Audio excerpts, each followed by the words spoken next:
Okay. Good evening once again.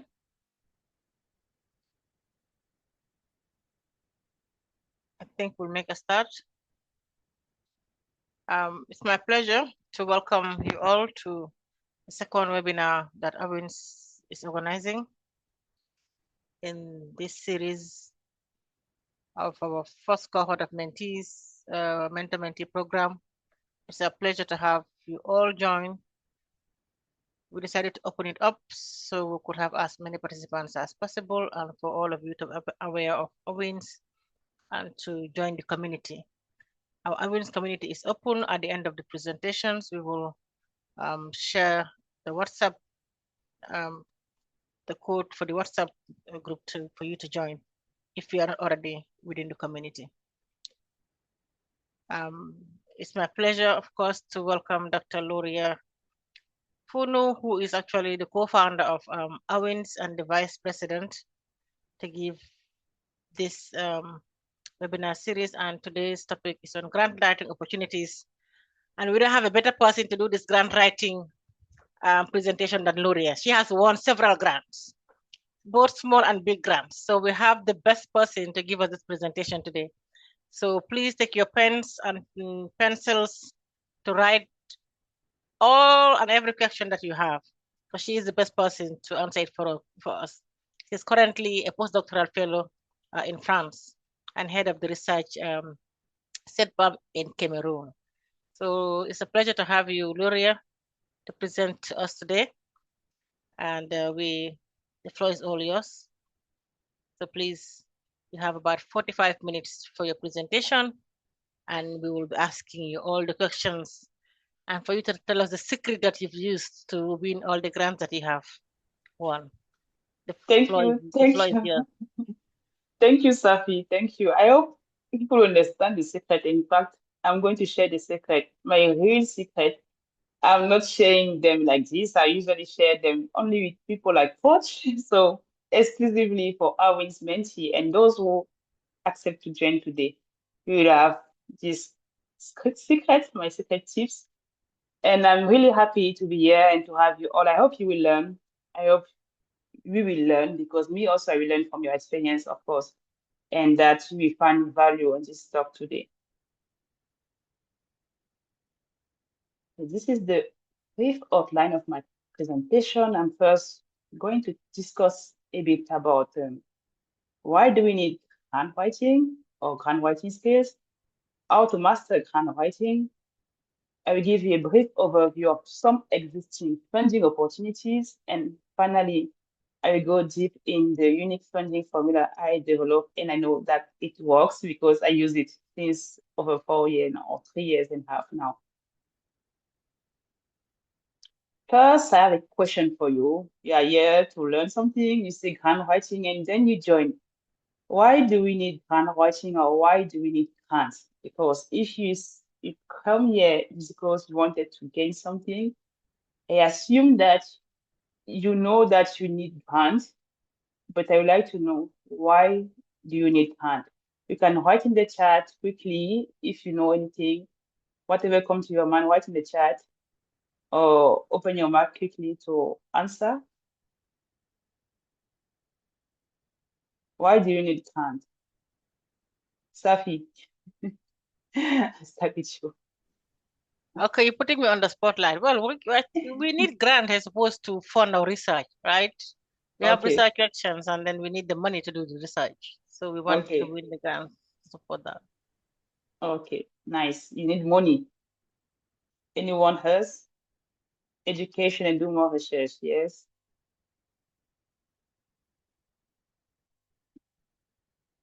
People are thinking. So you don't know why you need grant. So you have The bottom line is money, the dollars and the euros. okay, personal development. Okay. Okay, let me go straight in why grant is game changer in any life of any researcher. First, in fact, we need money to do high quality research, to have financial stability, and in fact, a broader vision on the world on why or where we are going.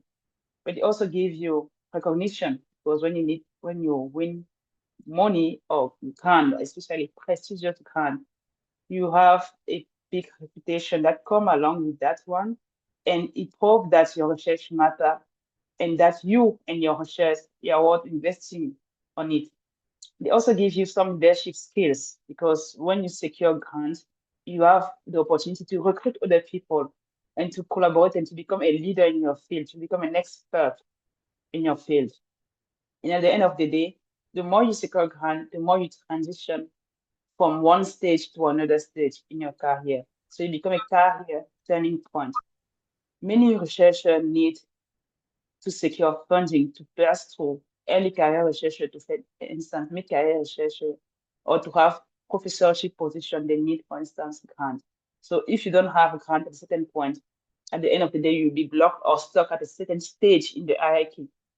And in fact, all these are true. We need funding for financial stability, to do high quality research, and for recognition and for leadership. Now, how do we master grant or grant writing skills? That was what I was supposed to explain you. I'm going to explain you to that, but I want you to be open-minded, and bear with me while I'm explaining you how you are going to master grant writing. The first thing that you have to know is that grant writing is a process. No one, not not a single researcher starts by writing and then straight skyrocket to the top level and win the money. They all start from scratch, from the bottom. They all start from the bottom, from scratch with nothing, and they have to build on it. They have to build from certain point to reach to the top level where they are now. So they follow all the same path, and they wanted to make lasting impact. If you're a researcher and you don't aim to make lasting impact, you may not reach the high level. You may reach a certain level, but at a stage you will be blocked, or you will rely on other people putting your name on application. But those who achieve, and those, there are maybe 10% of the best researchers in the world, they're not a lot, because we all know them, they're all over the same places. When you see meeting, they're always there, because there may be 10% of the 10% of all the researchers that are the top players, and all of them, they have the same purpose at the end: making lasting impact. Knowing that, what did they do to go to this top level? They follow this simple cycle. First, the be, the do, the have, and the share. They understood who they are, they understood where they are going, they understood why they want to go there. So they understood their vision, their passion, their mission, their why, their own purpose. This is the be. You must be in order to do, and then have, and finally share. When they understood who they are, when they understood their why, their reason of existence in the head, they started putting effort, like that is the do, putting effort, working hard, doing process and progressing, accepting failure, rejection, and fine-tuning, identify what worked in order to start having the reward. That is what you now can see, because the be and the do, you don't see what they do. You don't see this part is inner in their own self. They don't share it, because if they share it, they won't share it as the whole journey they had. You just see the reward, like the recognition, the Nobel Prize, this other prize, the grant that they secure, the publication. But you don't see the first and the second stage. You just see the third one. And this is where you want to do. You want to just go to the have and have the recognition without having the be and the do. So that means in order to go and have the grant to secure money, you first have to understand who you are, where you are going, why you want to go there, and to know the effort or the price you have to pay to go there. Once they reach the third phase, they don't stop there, because if they stop there, that means something is missing, and they will also be blocked again. They start not sharing to people, to the student, to the community, wherever they are, they start sharing, massively sharing first their own be, because they start sharing who they are to their children, to the community. They start letting their imprint in people. They start sharing how they manage or how they do some kind of processes, how they implement research. They start sharing their vision to people, even if the joy, you have to share it to people. They start sharing that. So in all cycle, you will see that all the leaders, they have always suffered something that you don't see. And then at the end, you see them now sharing. You see them doing a lot of activities for free. They're doing workshop, webinars, everything you want for free, for free, for free. Or even if not for free, is somewhat discounted because what they are giving you, you may not have it anywhere else at this price. So you have to understand that. And as for today, you have to start analyzing where you look at yourself. If you are still in the first phase, you need to understand, clarify your purpose. You need to understand what you have to do, and and then what you want at the end, the reward that you're expecting. We will see close to the end of the presentation how this is helping in your hand, in your writing skills, how this can help you secure funding. Another question for you: how many of you have applied for a grant before? Now you can raise your hand, like doing this. If you have applied, just raise your hand so that people can see if how many of you have applied to a grant before. Just raise your thumb. Okay, you have two people. I haven't said that I've been just added, like you've built everything your own and then you submit yourself. Just two people. Vinny, you have applied before. I'm sure even you, Safi. Even you, Yeah, Safi, you have applied. of course I did. I couldn't find my hands to raise. Sorry. Okay, so we are just two people, or three, yes, with Safi. Okay, two people. Except, excuse me, can someone close the mic? There's the mic open. So we see that many of you does not know actually if how a grant look like, but anyway, we are going to do that. And what you have to know before applying is that you don't go and apply to all the grants you see. There are some grants that are not for you. And you have to know that, because when you know where you are, you know in which grant you can apply, to which grant you can apply. For instance, if you're an early career researcher, that means you are maybe bachelor or license, bachelor, master, PhD. PhD, in some instance, PhD plus 3 or plus 2, depending on the funder or on the employer. Yeah, early career researcher. Starting from PhD plus 3 and 4, you become early mid-career researcher. Up to 10 years for some funders, sometimes it's 8 years, sometimes it's 6 years, depending on the funder. So in between, you have your own funding that you are eligible. And after that, you have the senior researcher. Then this one usually is PhD plus 10 years. PhD plus 10 years is really written on the application call. So you cannot go and apply to early career researcher because you assume that maybe you have not worked during the 10 years and you can be eligible for the other one. No, it's not working like that. If your PhD is old, it is old. We expect you to be senior researcher by 10 years. They don't care about it if you have not been able to reach that level.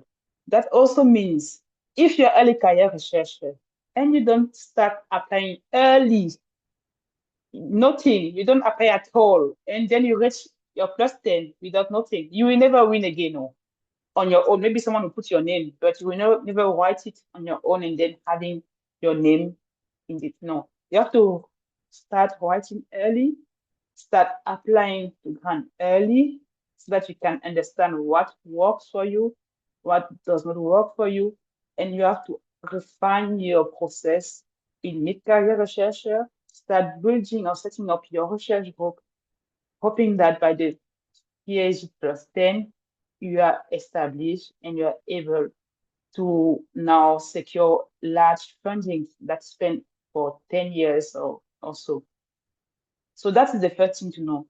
You understand who you are, you understand your core secret, and you understand also your category in terms of research. And from there, you can now think about how can I identify a funder? Where should I fund a funder? Which funder is best for me? So this is just a small snapshot of funding opportunity that exists outside there. I'm not going to go through all of them. You have to make your own portfolio of research or funding opportunities. And all they exist in for all the three categories I mentioned previously. You have the call for early career researcher, like for PhD fellowship, the OWSG, that is sometime every year, I think. You have also the LSTMH, that is a small grant for early career researcher. You can have it even if you're a master student, if you're a PhD, even PhD plus 10 or PhD plus 8 having this. You can also have the Marie Curie Fellowship, that is PhD level.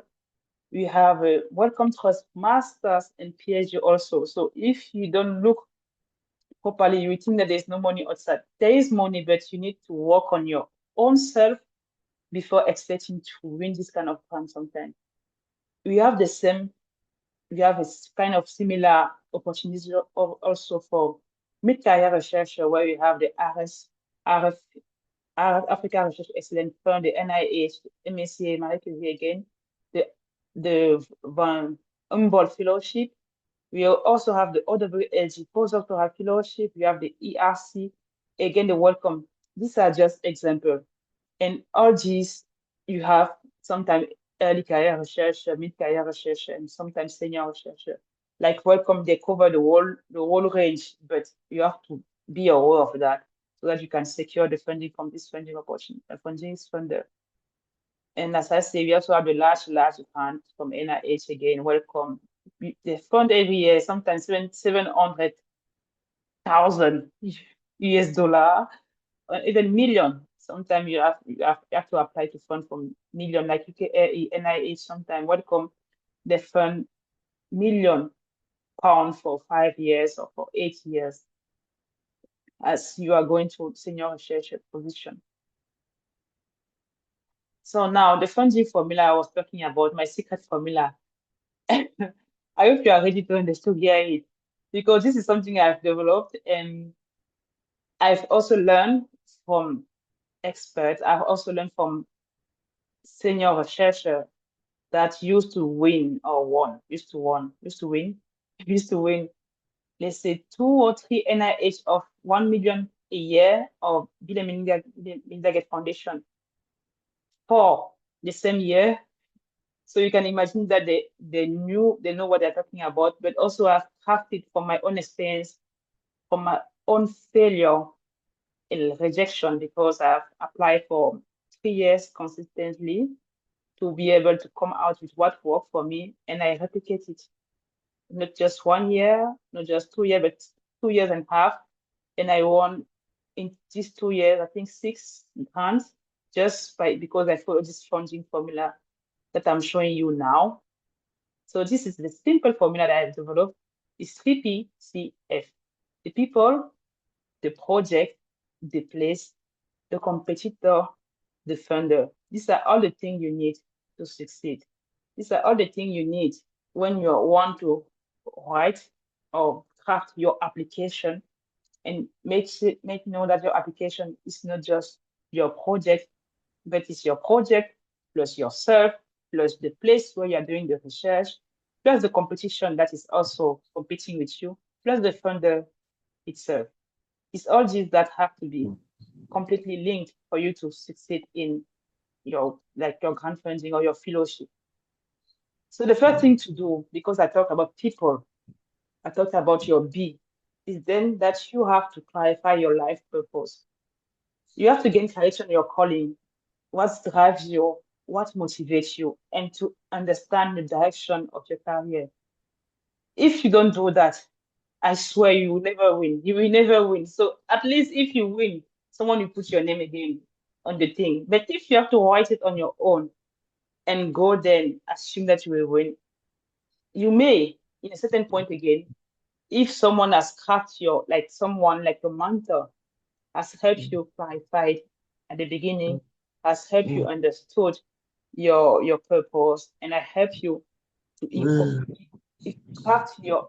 Can someone mute the mic so that your mentor can narrow you to where you want to go. You don't even realize that the person has helped you focus on something, and you assume that you did that on your own, while someone on the top did that for you. But if you are on your own now and you don't know where you want to go, it's the first thing to do is to clarify your purpose, your calling. You have to understand what is your mission, what fuels you, because this is what makes your application unique. This is where your uniqueness will come from, because in your application, you will have to share this to the funder. You have to share your passion to the funder. They have to understand who you are, where you want to go, why you want to go there. And in fact, in all the application, I say it again, that you are going to see, there is always a section where they ask something about you. They always ask you why do you want to do this? What happened to you? They always ask you this kind of question. It may not be written the same way, but still it exists. And they always want you to show them your vision. And you have to make sure that this vision is linked to your project. If not, you will not win. So that's why it's the first thing to understand. Your life purpose must be linked to your project. Your life purpose must be linked to the funder who shares vision. Your life purpose must be linked to your collaborator. If there's no link, they will not fund you. So when you want to write, don't just think about your science. Think also about you and the impact you want to let in the world. So for that, the first thing that I want to share just with you today is to develop a mindset of success that we also call a growth mindset. We have two people in the community. Either they are fixed mindset, either they are growth mindset. You cannot be both. Either you are fixed mindset, either you are growth mindset.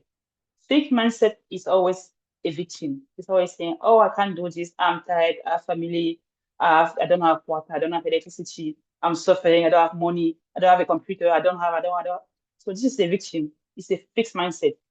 The growth mindset, you say, okay, how can I? How can I? How can I? How can I? Let me do this. Let me do this. Let me do this. We have the same difficulty like you, but it's trying to find a solution. So it's oriented about how can he develop itself or himself to progress.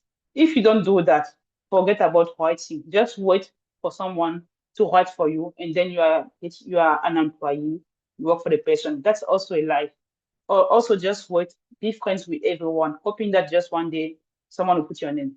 But if you know that you want to be a leader, then you must grow, you must have a growth mindset from today. And this is the only thing that will help you to understand also where you want to go and start writing and start persevering in face of the failure and the rejection that will come, whatever you do, they will still come. Why? Because everyone is applying to the same grant like you. Everyone is also looking for the same money like you, but there is not enough money. So you have to fail to expect have one of these days. So that's the process. And once you understand that, you can now move on your project. You're writing your proposal, like Vinny told us in one of the webinars we did at Day to Africa, it was that you need to prepare a lot. 80% even of the writing is the brainstorming. Like Abraham Lincoln said, give me 6 hours to chop down a tree, and I spend the first 4 hours sharpening the axe. You need to brainstorm, like 80% of your writing is in your head. Some people like me, I write with a pencil, I just write whatever comes in my mind, I write and I start to understand what is happening, why I want to do this, does it make sense? I start to question myself. All these things we do them even without the computer. And then I write just one draft or 1 page or 2 pages of sometimes it's just a question. And I share it with someone who is usually someone ahead of me, senior collaborators, to help to see if it makes sense before writing the rationale, the question, before now writing the whole application. I don't know if someone writes from scratch, just come up with the idea, just start writing. I don't know. You have to brainstorm, and then you start now writing the small draft you have, having feedback on the small draft, and start revising. These two phases, like take 10%, 10%. So the most important part is your brainstorming or you put everything together so that you are sure that when you go there, you're not going, it is just say, to accompany people. Because me, when I'm going to win. So I'm not going to just put a number on the form like 10,000 people apply. Because if you are just applying to say, okay, I've applied, that's good. Okay, so you're not even aiming to win. Me, when I apply, I aim to win. Always. I always aim to win. So I even aim to put the funder, the reviewer, and the panel in comfort so that they to reject me, they have to really suffer a lot to find something to reject me. So because I'm a Black scientist woman, so the chance for me to winning a big fellowship is even 10 times further lower than other people. But because I want to win, I have to put all the chance, like doing 3, 4, 5 times effort to win it. So for that, you need to know that you need to make everything perfect when you want to write your proposal for your fellowship or your for a scholarship or another bursary. So crafting a winning proposal needs you to have clarity. You need to have a clear, concise, and focused language. You call it even crystal clear language. Please, when you say crystal clear, that means when you write it up, what you say down should not deviate. It should be the same thing. It's not that you write something there, I will do this, and then you go there and say, oh, no, I will do this, and then do this. No, don't turn us, don't turn the reviewer, don't turn people around. You have to be crystal clear and avoid your jargon, your boring science. People just write science, scientific stuff. No one reads science. No one, I tell you, no one reads science. When they take your fund, your application, if it's too hard, they won't read it. Myself, I review application for people of 1 million, 2 million grants. When I see the application, if it's too hard, I won't read it. So that means you have already failed because you have not convinced me in your story. People read story. They want to understand your story. They want to understand where you are going with your research. They want to understand what your research is happening, is going to do in the world. So that's why you have to make sure that the impact you are showing them and how you are presenting it to them makes sense and can really solve a real problem while also transforming you. So all these things, you can see that in your application really clearly. So when you read, you understand if you use ChatGPT, you understand if you just copy and paste from some kind of stuff. You understand if you understand even what you are writing. You understand all these things when you read. It's really clear. It's easily detectable. And you have to know that the funder, when they assess, or the reviewer, when they assess, they have radar to detect lies. They have radar to detect just the liar. So when they see a flagrant element of lie, they spot it out and then they reject you directly because they don't have to waste their money on a liar. So you have to be true on your story and be true everywhere. And you also have to make sure that your story and your project is feasible. It has to be feasible not within your own possibilities or your own realities. It has to be feasible within the funder realities and timeline and funding. This is what happened to me. I think I failed maybe 3 times. OWSG, actually, I don't even know what. For the OWSG, one reviewer rejected me because the timeline I put, it was my own timeline based on my own realities. I assumed it was okay because it was still within the timeline of the fund. But for the reviewer, he said the researcher has not thought about her own well-being. The activities are overlapping way too much, so she's not going to rest. So we cannot fund this kind of project because it's not feasible. That's the rejection issue. Rejection when that was raised. The only thing is that I have not thought about my own well-being. So when you apply, make sure that what you are doing make also sense for the funder or the reviewer. It does not have to be your own reality, but the reality of everyone, that the standard reality. And you need to have budget, risk. If the risk is not well detailed, again, they will reject you. They will assume that you don't know what you are doing because you have not identified all the risks. So if they identify the risks for you, that means you have not done a good job. Like Vinny said, if your idea is not FINA, your idea to be FINA, feasible, interesting, novel, ethical, and relevant. And I'm also adding, if a 12 years old kid cannot understand your project, then you will not be funded. That's something that someone told me one day before I applied to the Treasure Research Fund. This Treasure Research Fund was 2 pages. The proposal is just 2 pages to write it. But in these 2 pages, they just tell you it has to be 1 line for this statement, 2 line, 2 sentences, 1 sentences. So you really need to make sure that what you are saying in this 1 sentence or 2 sentences is what you want to convey in your whole project. So in all sections, there are 1 sentence for this one, 2 sentences for this one. And when this person called me the day before I submitted my application, she explained me that if my proposal is not like a 12-year-old kid, I won't win. And I asked why. She told me that herself she don't understand what I'm saying because she's a scientist. How can she herself not understand? And I want someone else who may not be a scientist to read it and understand, or who may not be a microbiologist to understand it. So you have to understand that people who read your application are not always from your own field. Even if they are scientists, they may be sport, psychiatrists, I don't know, whatever you want, but they may not be like really scientists, but they have to understand your project in a way that is so easy to understand so that they can understand the value, they can see the value of your research and also the impact you want to create in the world. If they don't understand, you're not going to win again. So what are the different sections of a research project? Again, this is just a brief overview. I believe some of you have seen that. Of course, you have the title, you have the lay summary and the summary, you have the background, and in the background, usually you have the problem, the significance, the rationale, the novelty. We also have the hypothesis, the research question, the aim and specific objective. It's a bit similar to a normal research proposal, just that they add other statements or they say it differently. You want to see the approach, and inside the approach, you want the preliminary data, the method, the ethics, the gender dimension.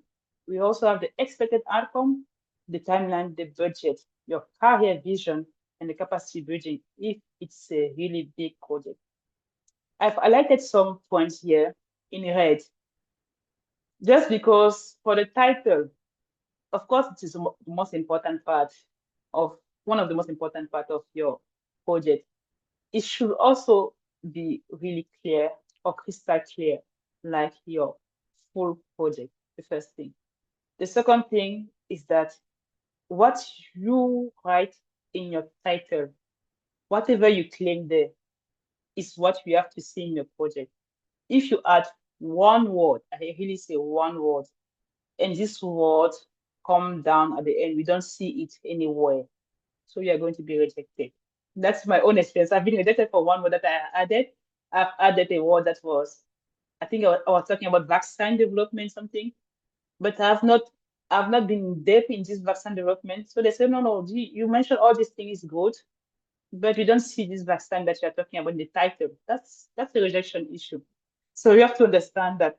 And the lay summary, I believe this is the most important. Lay summary and summary are a really important one because in order to go to the reviewer, you have to pass through the screening stages. The screening stages are not made by researcher. They are made sometimes by administrator. So themselves, they have to understand what you're talking about. In fact, they have been developed to understand science, but not in depth. So if they say lay summary and you write hard summary, that's your own problem because they won't see what they're looking for. They will just reject you. So your application, you'll be waiting for outcome of your application while you have never traveled to the reviewer. So for me, I believe the lay summary is really important and it's not, if not the most important section to have. And the summary is also equally important because it is what the reviewer read first, and it's also what they read last. So when the reviewer they start by reading the summary. They read the summary to understand a bit what is the project about. They read the whole project, and then at the end of the day, when they're thinking of the score, when they're thinking of do they put accepted, rejected, they go back again to the summary. If they believe they understood the person, if they are connected to you, They will go back to the summary and say, okay, yes, this is the application I'm talking about. And then they put the score. But if it was not good, that means it did not resonate with the reviewer. So they will give you a bad score. I've also highlighted the expected outcome and impact. This is also a critical point because recently I've reviewed some applications for people, from scientists who wanted to win some grant. And I felt that they were not taking this section seriously. They were writing boring stuff like, really, this, we do this. While this is even one of the most critical component of your application. They were not taking, because the outcome is what is directly associated with your project. It's what is directly measurable from your method and what can be linked to the objective that you mentioned. If you play with it, we don't explain it properly, what will happen as a result of your study, then you don't understand what you are doing. So why should we fund you? We don't fund you. We don't fund you at all. The impact, what people also confuse with outcome, is that the impact is a long-term, the broad view of the impact you can create in the world and also in the community you are targeting. So it's also important, and you have to be clear on that. You have to be real and sincere, authentic in that. You may not have all the success, but you may have to explain specifically. Again, specifically, don't add broad word and thinking that you will impress. By trying to impress is how you make yourself go in a trap, because they don't like it. They don't like people adding big words and saying that I will do this. No, they want you to be practical. How practically this thing will make an impact in the world if it's successful. So you have to be really clear on that. I won't go to all the components because we take the evening, I think, because me, I did this course in 4 hours. So I won't go in depth in that. I just go a bit about some elements that are evaluated in the application. We then have the significance and the novelty. This happen in the background. They will ask you some question. What is the problem you seek to address? How is it the problem important in the world? Is there a strong premise for your project? How is it going to change the world if you implement your project? They also want you to implement innovation technology. Yes, innovation technology or add novelty. In some cases, people think because I'm in Africa or because I'm in low middle income country, I don't have sequencer, I can't do high science, so I we never win. It may be true, but you can use it as a point to start and ask to the funder to help you go to where you want to go. You can use it. I don't have this kind of stuff today, but this is what I will do, and I will sequence this part of the world, and then I hope at the end of the day, in the future, in 3 years, I will have my sequencer, for instance. And also doing some kind of research in your context may be novel in its own. That's why me, I do my research, all my research in Cameroon, or let's say in South Africa, in Cameroon. I'm really happy to do that because no one has worked on my topic. So it's already new for the funder to see that someone is doing this kind of research in my country. So I don't have to bother a lot, because those who are in high income country, they have to think a lot because everything has been sorted or almost sorted. So now they have to be really novel. But for me, being in low middle income country, I have to be sharp and adapted to my solution, to my content. So that's what you have to do in terms of innovation. But of course, having good, like having advanced technology is important. Having state of art technology is important. If you can have them, it's always good, so that you progress, to show that you can do high technology, high science in your country is always good. But don't be stuck by saying that if I don't have that, then I cannot win. That's a fixed mindset again. You have to work on your approach. Your approach have to be specifically adapted to your objective.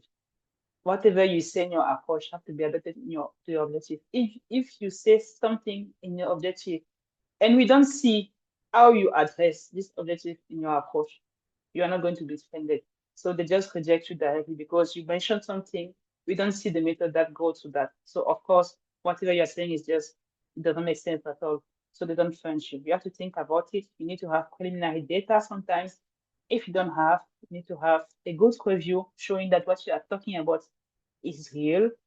You also need to explain how the work is going to be done, statistical approach, the budget, the timeline, the risk mitigation, and contingency plan. This is something that you also sometimes eluded. We need to have risk mitigation, as I mentioned, dissemination plan, contingency plan. What happens if you cannot succeed to one of your objectives? What have you taken as measure to make sure that your project will still go move forward? Because the funder, remember that is investing. It's not just throwing away the money. It's investing in you, and he wants you to succeed. He wants your project to go somewhere so that he is sure that this investment is not waste. So you have to take all of these things in consideration. There's a mic open, Safi. Safi, there's a mic open. Sorry, I've muted it. Okay, thank you. So we also have the investigator. So as I mentioned, they evaluate you, the person, a lot, even I think it may be maybe 30 or 40% of your evaluation is first you yourself as an investigator or the PI, and they start also evaluating your collaborators. But that's what I say, people. You, your collaborators.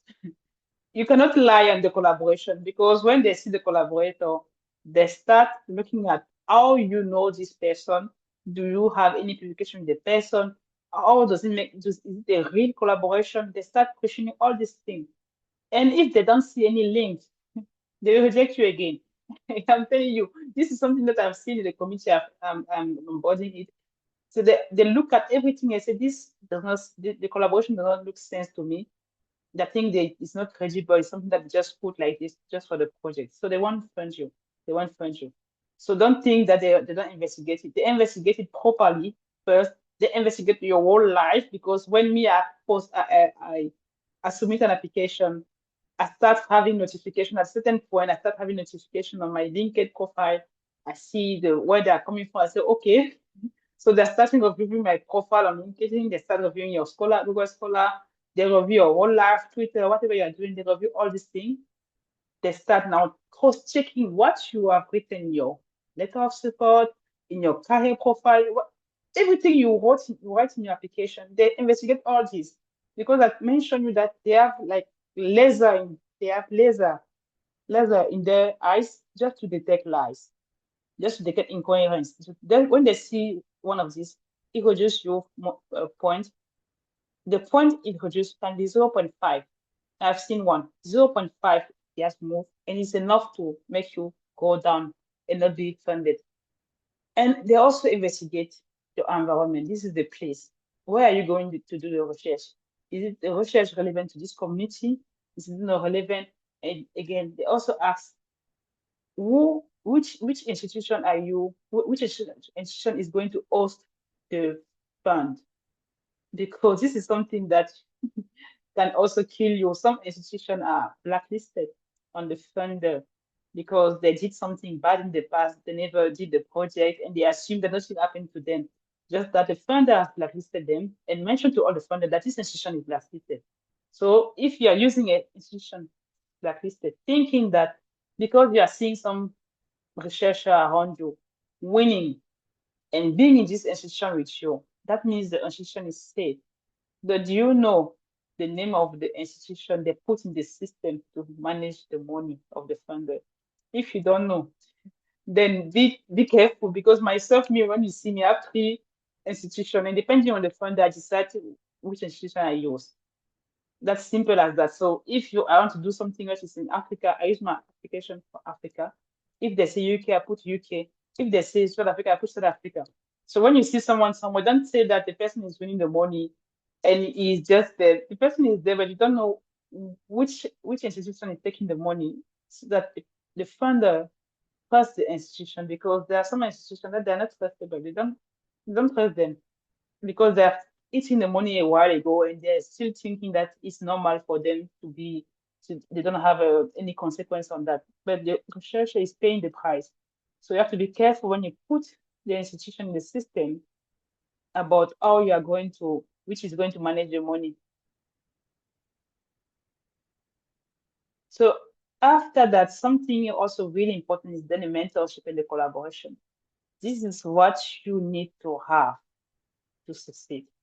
I don't know if it's possible. I haven't seen yet. From the time I've applied, I haven't seen an application where I have not been asked a letter from a mentor or a supervisor. The supervisor, this is in bracket because it's not a real supervisor. Sometimes it's your employer later. Sometimes it's your mentors. They really ask sometimes one or two mentors because they want you, especially in early stage, make sure that you can refer to someone to have more guidance because you cannot work on your own. Even in mid-career stage, they are still asking that. Even senior researcher, they are still asking for that. So you need collaborators. If you don't have collaborators today, start working seriously on your network. I don't know how far you're going to go alone. And these collaborators must be good person. Don't take collaborators who have bad reputation, even worse than yours, and you add to the to your application. Because this one, when they will see the name, say, this person, no, never. They will just cross your name due to your collaborator. So you have to make sure that you find good mentors first. You build your network also to have experts who can complement your skills because more of the skills you are going to do sometime at the mid-career level, you cannot do them all alone on your own. You need people that coming with you to help you go and reach your goal faster in the best way. That's why you have to leverage your network and you have to work on that. So I mentioned that you need people, the project, and the place or the environment. These are the three P's that you can fully have control on them. I say fully because this is part of the brainstorming that you are doing at the beginning. You have to know where you want to go if the project fit with all these things. But when you apply, you may not be confident enough because there is a competition outside. People are also applying with you. When you see the Marie Curie application, when I won that project in 2022, we were 13,000 who submitted to the same call. 13,000. They were taking just 1,000. So this is, I think it's less than 1%. They're taking 1,000 across all the disciplines, not just in microbiology, like we're taking across all the disciplines, 1,000 philo. So in all kinds, it's always like that. I've seen a funding call from UKAE again last month or 2 months ago. They have the fund, they have like 7. They mentioned the number of places they can take, 7, 4, and 5 for the whole world. So when you're applying to this call, you know that you can fail and you know that you have all the chance of failure, but you do your best to make sure that you can outclass the competitor. How do you outclass the competitor, especially when you are young? Or early career researcher or mid-career researcher? You start to understand in which competition you are playing. You start to understand that if you're early career researcher, this is the profile of the majority of early career researcher. That means if I want to win or if I want to have more chance of winning, I need to do this and that. I need to upgrade my skills, my technical skills, my writing skills. I need to publish in high impact journal. I need to collaborate more, this kind of thing. Right. So you have to ask also senior researcher about the competition you're playing. What is the level of people there? Because some applications that I've applied, someone told me, this is a huge one. Oh, you apply to this one, it's a huge one. These are people like Erika, okay, which app will win that? These are people like those and that. I say, okay, I didn't know that. Thank you. So then you start realizing that people know the competitor level, and you have to ask the people the competitor level also. You can also go and see the past winner of the fund or the grant you want to apply. You can see the past winner and see when you see the name, you can Google the person and try to see all their whole life, also assess them and see what they had that you don't have yet. Or if you have everything, so then that means you are safe, or you can still continue to upskill something else. And you also have to know that the more you progress, the more the money becomes scarce. So that means you also have to put more effort, put more into it so that you can elevate a bit. What I used to do is that if I do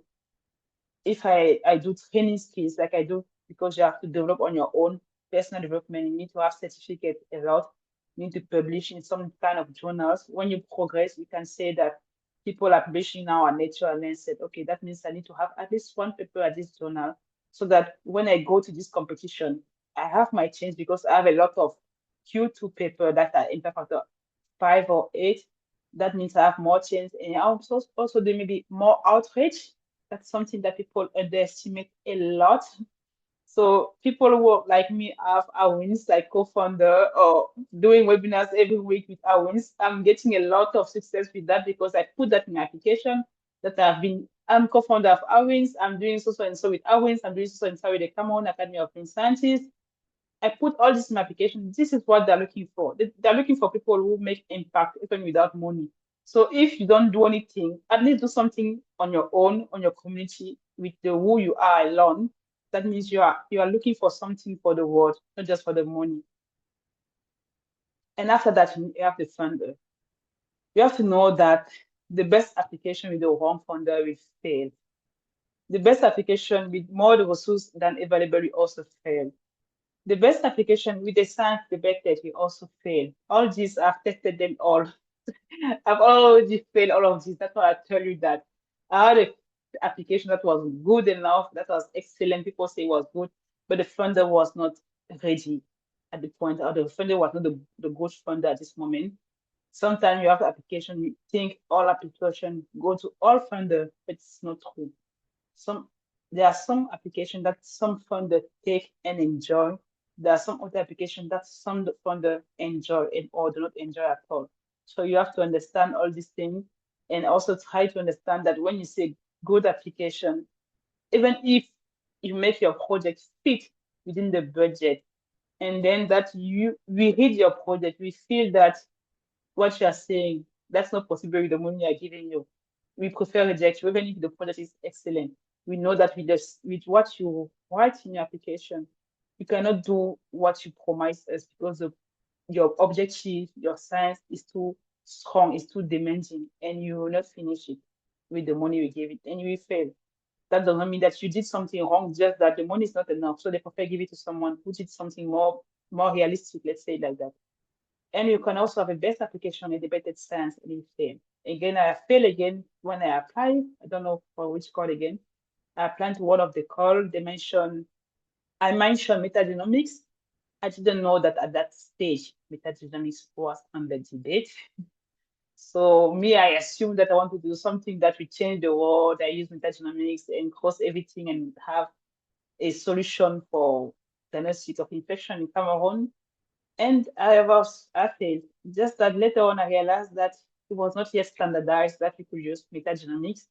It wasn't yet standardized that the funder they were not yet ready to take this approach, to give this money into this approach. It's just recent, maybe 2 years ago, that it started to be agreed and accepted by the funder. So that's the day that I realized, okay, so that point, I also failed because the science was under debate. And you need to also be aware sometimes that there are some science that you cannot implement, even if they are state-of-the-art science.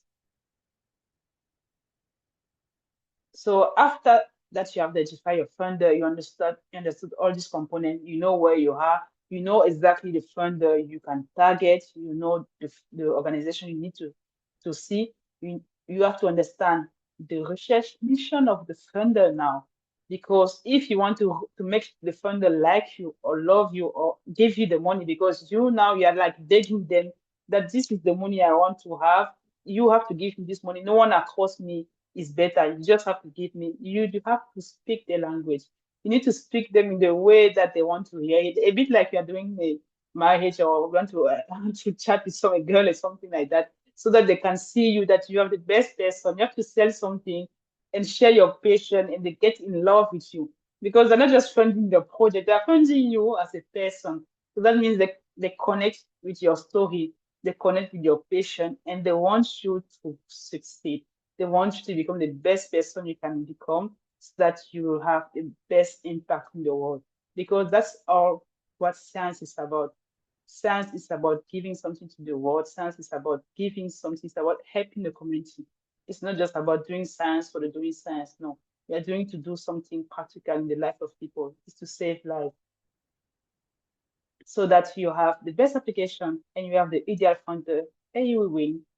So when you understand all these things, the priority of the funder, if they just want to do research for the research, the discovery, that means they want you to be disruptive, really going at the edge of what is understandable. They want to discover something that could be turned out into a product. If you understand the value for money of your project and you use an accepted science, you will win. But you win in maybe 85%, 90%, because you cannot remove projection. You will still fail in some time. And me, practically me, honestly, to win chance, I've applied at least 5 to 7 per year, because I don't know at what point, even if I put all my effort, I don't know at what point all these things will be matched, even if I do my best, because you always have the competitor and the funder. So I will apply 5 to 7 times per year to win at least one. But one year I did that, I win 3 or 4. So I was happy, and then I had to remove some. I have to reject some again. It wasn't a good thing for me. I cried for some because I wanted to win them a lot, and I win them and I have to reject them again myself. So I said, no, I don't want, thank you, but no thanks, because I won a lot. So you have to understand the power of persistence and resilience. By doing it several times per year, that you increase your chance of winning, and that you are sure that you will also plan ahead and make sure that your strategy that you're implementing this year, you can replicate it next year and be sure that you always have money to run your career. For instance, I'm doing a fellowship now, I have money. I know that after that, I have to have money. So I'm applying now so that I have money next year for something else, let's say for 5 years. I'm not waiting for the time to come, because the funder is evaluating your application in 6 to 8 months. Even when you have large amount of money, like now 1 million, sometimes it take a year. So you want to apply at the moment that you realize that you don't have money. You have to think before that. You know everything you have to take in consideration. You start applying early. If you get feedback, that's good. Feedback helps you to refine your application, refine what was wrong, and to resubmit if it's resubmitting, if there is a way to resubmit, or to resubmit in another funder, which is close to the first one. That's all I'm doing. That's all I'm doing all the time. I have a lot of projects that I've already written. If I'm on data, I'm just taking them, I put them somewhere else, or I put them all at the same place, or I change some stuff, and I always win at least one at the end. I don't think that I cannot win, because I'm going there to win. And I put my all my soul in it just to win, because I don't have the choice. I want to do something that will save my family, will save the world, and I do that again and again and again. And I accept the price of the failure, of the pain of not sleeping by night, because I need to have the success I deserve. And you have to understand also that some application, you have feedback from a reviewer, you have interview. So sometimes they give you the feedback, you have to just answer, and they go and assess. Sometimes they give you the feedback, you don't answer, you then go and defend to the panel. The panel that I've attended, there were 20. So you have 40 eyes looking at you to defend your project, and you had 8 reviewers who assess your application. So 20 plus 8, you have 28 people who assess your application. And you are here to answer to all the questions from the reviewer, from the panelists at the same moment, all this. So imagine if you say something that does not make sense in your story, on your project, you just copy and paste. They will just see it and just fail again. So we don't go there just to go and then go back. You go there if you are already in the room, and that you are fully confident on why you are doing your research, on how you are going to do that. You will not shake in front of them. And because you will not shake, they will see your passion, you will resonate with them, and they will fund you again. I hope this was helpful for you. Do you have any question? Thank you for your attention. Wow, impressive, Gloria. I think I have preempted right. Like, this is the best person to hear this from. So I will open the floors for questions and comments, but I just wanted to say, I think the winning formula that you mentioned is the first time I'm really grasping it like this, and it's the first time I'm seeing it like this. So thank you very much. And you've mentioned a few things which I think are very crucial and key. You know, the purpose, we have to be purpose driven. Our research has to be in line with our purpose. I think that is also key. And of course, the growth mindset. I love that. I love everything about that growth mindset. You know, being solution oriented because we all have excuses, and which I'm guilty of recently. And I need to submit, and then you know what I need to submit, and I'm just giving excuses. So you have really inspired me to wake, and I've just received another wake up call. So thank you, thank you, thank you. I'll, if you want to ask questions, please raise your hand, and then you can come in. But yeah, I think the research, the funding call is a really complicated and complex one. So I think from our end, as the ones applying, making it simple, as you mentioned, is key. So use the use of simple language, making it easy to understand, it's key and crucial. And also the institution, you mentioned something about the institution, if your institution is blacklisted. Now, my question is, if your institution is blacklisted and then you are unaware of that it's blacklisted, how do you know if your institution is blacklisted? How can you tell? That's a good question. I think you just have to try something else because, as I mentioned, you need to have to apply to 1237 call per year. You have to tweak sometimes, you have to change the application sometimes, like have an NGO or have something else that you put in it, and you see if the same project passed somewhere. This is what I understood because sometimes it's not even blacklisted. Sometimes it's that your institution is not credible enough. But when it's blacklisted, usually you will not know it because themselves sometimes they don't know it. If one researcher know, they will tell you that me, I always apply with my institution. That means the person got it and the person applied like 5 years of to all the call, he never won. But the moment it changed, he won. So he said, okay. So that's the thing. So I've been applied every year with the same thing. I've never won. So now when I change, I start winning. So usually that means something. I won't say that it's usually the case because that also means that they may have changed the way they are working, but it may suggest that you won't go back there because me, if I know that I won't go back and try again if it was true or false because I need money.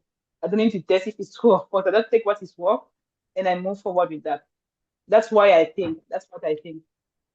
So the other thing you mentioned about the preparation, where we need to brainstorm, how do you trust people to brainstorm and then, be assured that they won't steal your idea? Sometimes you can brainstorm with someone and then they go behind your back and then steal your idea and then write it up. How do you ensure that people don't steal your idea? That the people that you are brainstorming with do not steal your idea. The first thing I will say, like in business, if they steal your idea, that means it was a great idea. So that means it was a great idea. That's what someone will implement it at least. But if it's a big researcher, it will be difficult. They will take some information on it, but they will let you go with your idea. So they will help you. If it's a big researcher, they may not take it all. They will just take half of it, of course, because it also help them to fine-tune their own vision. Yeah. But they don't take all. Maybe if it's an early career researcher, that's going to be doubtful because you don't know if the person is authentic or not. That's where you have to put in your own thought and your own intuition to feel does this person, is your stomach telling you that this person is truth or not? So that's something that I believe. If your stomach is saying, I don't know, so you have to think again. So that's the gut feeling there. Okay. Yeah. Before I welcome Belize to ask her question, the other thing, I think this presentation was really meant for me. The other thing that I was interested in is more of the research question. And another thing, given that most of us here are more of early researchers to middle career researchers, what is an ideal number of articles to read if you want to be a great scientist from your experience per day or per week? If you want to be a great scientist and improve your scientific research in your area, what are the number of publications that you need to read to really be great at what you do? I don't have an answer for that one. Okay. But I believe that when I migrate from food safety to neonatal health, I had to read a lot, really extensively to understand the report, what is happening, what is the current trend. I have to read all the articles that were coming in and out, even old articles, just because I wanted to understand it. Because me, I learned, I think, fast. I think I learned quite fast. So I had to read a lot, maybe 20 per day, because I was just consuming the maximum I could consume. But at a certain point, I started to reduce and now being specific because I understood a bit of what is happening and now be more selective. But the day I want to read, I can read 5 just Okay. as a minimum. There are some days that I can read, of course, 10 if I have time to waste in bracket again. Like if I have free time, let's say in transport, because I take transport in train. I can read article in paper, or I can read follow a podcast or video. But if you don't have time, I believe at least 2 or 3 per day is good, Okay. because from that you take gaps. Because when I read article, I take gaps. If I don't feel that they mention the gaps, I won't read them. I will read more again when I'm in writing mode, because when I go in writing mode, I have to take again a lot of information to make sure that I have the real information, the up-to-date data that I want to put, and that I have the real reference that go with the statement I put Okay. in. Thank you. All right. I'll now open the floor for others. Belize, you please unmute yourself and ask your question. Okay. Good evening, ladies. Good evening. Good evening. Yeah, thank you, Winnie, for this fantastic presentation. I learned a lot, and I have a question concerning your last slide. In your last slide, you mentioned that we need to think like a reviewer, like addressing potential weaknesses before they ask. I want to know at which stage we have to consider it. Is it during the application or after receiving our feedback? I don't know. It's not clear to me. Okay. Thank you for your question.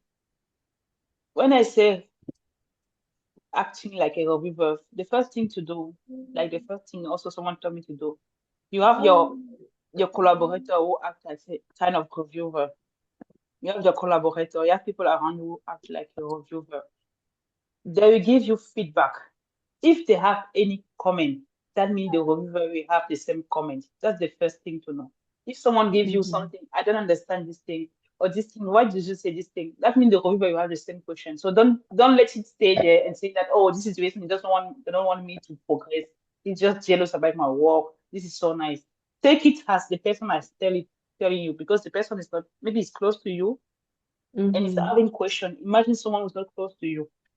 So address the question directly. Address the question directly so that it does not go like it.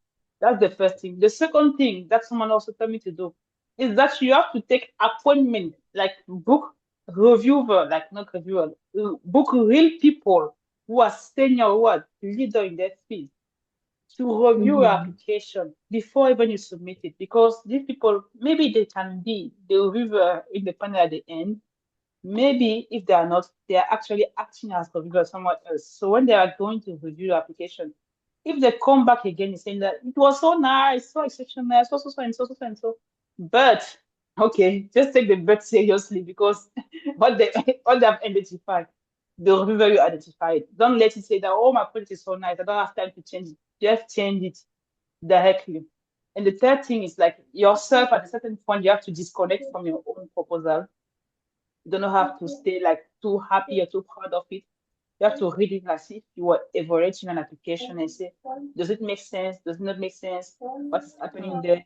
Is this word, is it necessary to put this word? I'm talking about word, not even sentences. Word. There's just one word you add it there. It's fish. Just one word somewhere. So when you read it, is it necessary to add this word here? If it's not needed, or if it hit dot, move it. Don't let it. So don't let the reviewer dot. You don't want it to dot. You want him to be like this. Just focus. Close everything. You have to close his eyes so that he's just reading like this. He's just seeing what you want him or her to see. But if you open some kind of window for him to deviate, when you deviate, you can extrapolate on his own life and then come back and add it in your project and say that, okay, the author has not put this, because they mentioned this one in this statement, and you fail. I mean, this is something that I've seen even in some people application when they mention something. They mentioned it was a COVID application that I reviewed. They mentioned something about how the software could have helped prevent the pandemic of COVID if it was ready before the pandemic. No one saw it. So it passed the reviewer stage. There were 5. It passed the reviewer stage. Me, I was at the intention of the review. I was the reviewer, like rapporteur. And we have the panel. We were 20 again. Me, I was evaluating. I haven't seen that word. But someone in the panel, because everyone has the right to evaluate the application, someone that just put one sentence saying that, have you seen these sentences? They mentioned that they are going to prevent the pandemic. They were going to prevent the pandemic with their tools. How can they say that? Are they telling us that we are crazy? How can they be so sure? This is not possible. This is upsetting. This is disrespectful. That's one person who is talking like that. And because the person saying that the application is not in paper format, it's in the computer. So they just everyone just open the computer and they open, so they still pay attention. They open, they put it on the TV. I say, yes, they really say that. So the application was going to be awarded just one word, prevented COVID. They removed all the points. They removed, and then they were disqualified. They're not even disqualified, not even in the run of letting it go to the funder and decide. Because after the review, we then have the funder itself assessing again, do we have enough funding to fund everyone? If no, okay, we have to remove someone from those that have been selected and are called from the committee who are evaluated. So that's why I say you have to think, if some word can make you a creditor, just remove the word. Make sure that you are within the range of what you propose in your objective, in your aim, in your research question, in your hypothesis. If you deviate a bit, you are finished. They won't give you a try. They won't give it to you. Thank you. Very interesting. I think we'll have 1 or 2 questions. Yeah, thank you. Yes, sorry, I have the last one, please. It's a Okay, go question. ahead. Okay. Also, I would like to know how to show our ability to manage the grant as early career researcher. Like, assuming that you are an early career researcher without any successful grant background, and you want to demonstrate that you are able to take the grant and to manage it properly, what will be your strength at that time? Okay, thank you for the question. Like I say, it's a process. It's a process. So they won't expect you to manage a grant while you are early career researcher. They know that you don't know how to manage. That's why they ask you to have supervisor or mentor. They won't expect, so they won't be so stringent with early career researcher. They just want to know that first you know where you're going, what you want to go, and what you want to do. They also want to make sure that you understand a bit of what support you need. So if you take someone as a supervisor, as a mentor, you have to explain why this person is the best place to help you carry out your vision perfectly. So they won't be so stringent when you have 5,000 or 10,000 K. Like, it's a process. It's just a process. There at this small stage, they are stringent. If you have good skills, that's good. But if the person around you, the people around you are better than you and they are stronger than you, there are some clues that you can do it. There are some clues because even the question, they are a bit different. But when you start applying to 100K, 200K, of 7,000K, they're not longer joking. The joke is finished. They are really stringent now. That's where you have to prove that. In fact, if you want to make yourself more irresistible, you can say that you take some courses, some training courses on leadership, or you have been doing secretariat somewhere. You have been doing, that's why it's important to do voluntariat or benevolent.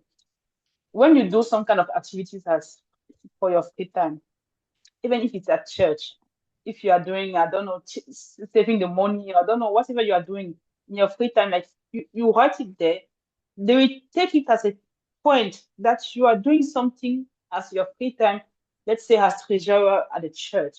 That means that you know how to manage grants or fund. That's something that can give them clues because you are doing some kind of activity that can develop this kind of skills in you. They don't need to see you do that. They will assume from what you are telling how you improve something or not improve it, they assume from that or from your story.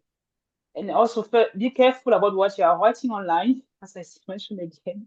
If what you are writing online does not mention that you are going to eat the whole money, that you feel so stressful about the money when you give money, if your whole life is about complaining this kind of thing online, again they won't give the money. So you have to be balanced and also understand that the people around you at the beginning are really important. Many students forget about that when they have the masters or the PhD because they say I'm free, okay, but they will always ask you who is your supervisor, and usually it's the PhD supervisor or your employer, but they will always ask again a mentor. You have to at least two people in early career stage. I hope I've answered your question. Yes, of course. Thank you. Thank you. We will open the floor for a last question. I've seen a question in the chat from Vinny. There's a question? Yeah, in the chat, I've seen the question from Vinny. Okay, go ahead and answer. He asked, what do you mean best application piece of wrong funder? What is wrong funder? Since any funder has its well-detailed requirement. Okay, yes, I saw that Vinny has given some response, but yeah, please go ahead and. How can I explain it so easily? I don't know. Let me take you an example. Currently, I'm applying to the Welcome Career Development Award. Everything is written online since even 3 years. It's not changing. I've also applied recently to NIHR Career Development. I don't know what it is. But the two seems really similar in the way it's written online. But just that in the back, they're not looking at the same thing. They are not looking at your application the same way. They're not looking at some component of your application the same way. So that means if I give my research that is tailored from Welcome to NIHR, it may be funded by Welcome, but not funded by NIHR because they're not looking at the thing in the same way. That's the one part of the answer. NIHR now, for instance, is looking at the application in terms of impact on the community, like I mentioned. They really want to see that you are touching practically the community. They want you to be in the feet, in the ground, interacting in the community. They are really like, this is just their purpose. Welcome likes you to do your research, your science, everything.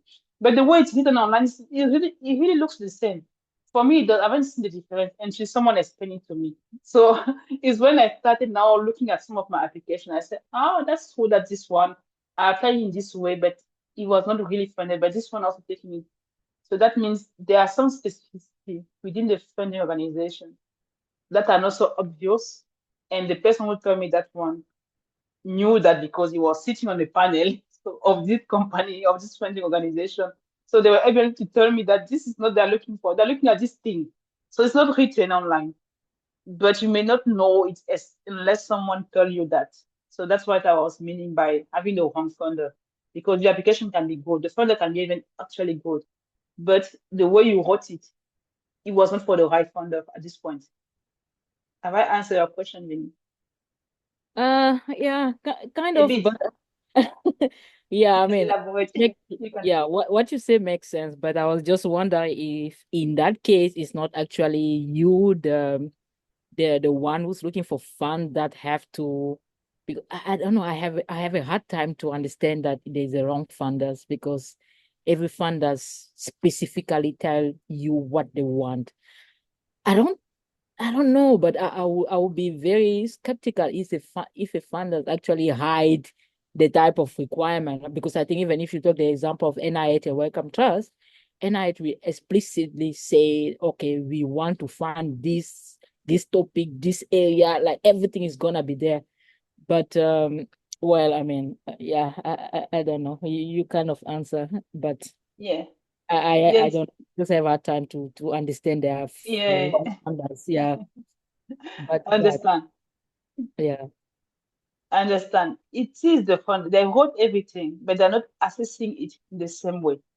That's what I'm saying. So that's Yeah. what for me, at this point, it's not like it's not that you have to change it, but you cannot know that they're assessing, they're not assessing the same way like Welcome and NH. It's written, But again, they're not assessing your application the same way. If you say that you apply the same fund everywhere, of course you have to change, but you will not know that this one was a good funding agency for you. Another example can be that you take your project, let's say a project that is specifically for children. It's for children. You go and apply it, but you have not applied with children like say under 5. Why maybe they themselves they wanted to take children under 5. Another one, when this one was a real example I had. They also told me that this was written like you said, but again the way they assess it, they will tell you not just at this point you're not taking this kind of project. You are more focused on this thing. These are the regulations that they are telling you that one. But in fact, you see some stuff, but the way they evaluate it is not as simple as it is written. That's from the feedback I had. That is from people who are sitting in the board telling me that this one, there's something happening there. You won't know that for me, I take it as the funder is not like you may need to know the funder when you put your project, if you want, if I can say it like this. Thanks, Gloria. Thank you, Gloria. Thanks for clarifying that. I think basically we need to know what the funders want. What is their requirement? So what is there that is explicitly written, and what is there that you can also learn from those who have experience with those particular funders? Thank Exactly. you. Exactly. I think we will close this inspirational presentation here. And there's a yeah, question for someone who there's a asked question. I'm she actually wrote it on slurring my words because I'm actually checking on the chat to see if there's anything. Like Hariba says, thanks, Gloria. Someone said, could you please expand a bit on the preparation about the bee? Okay, the bean. Yeah. So you mentioned about you have to be, to do, and to have. So she wants you to expand more on the being.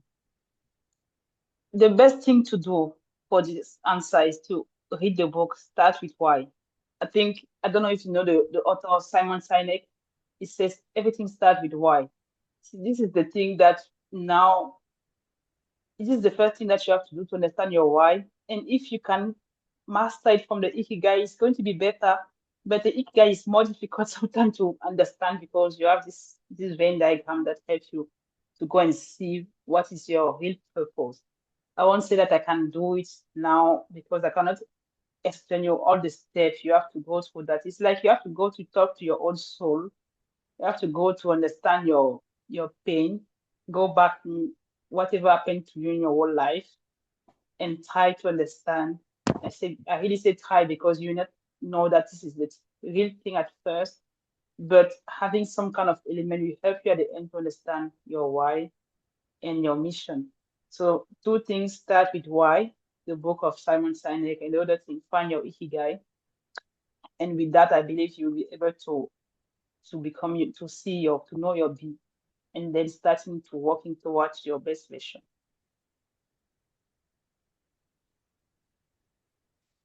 Thank you, Gloria. Okay, there's someone else who wants to make the chat. She wants it in personal. Like, please, I have a question. The question is, how will I know a very new topic?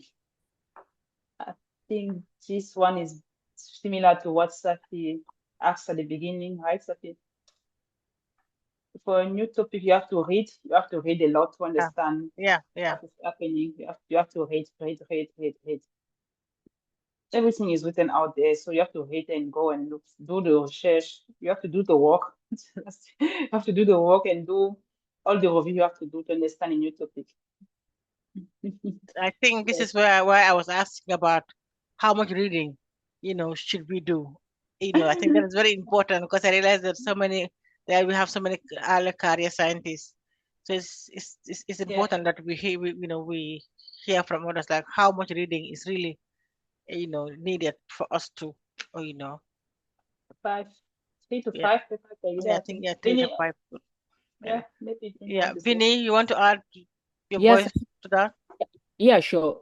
what I wanted to add in terms of how many paper will you read to be able to, to be there. I think Yeah. for early career research, it's just like when you do your PhD.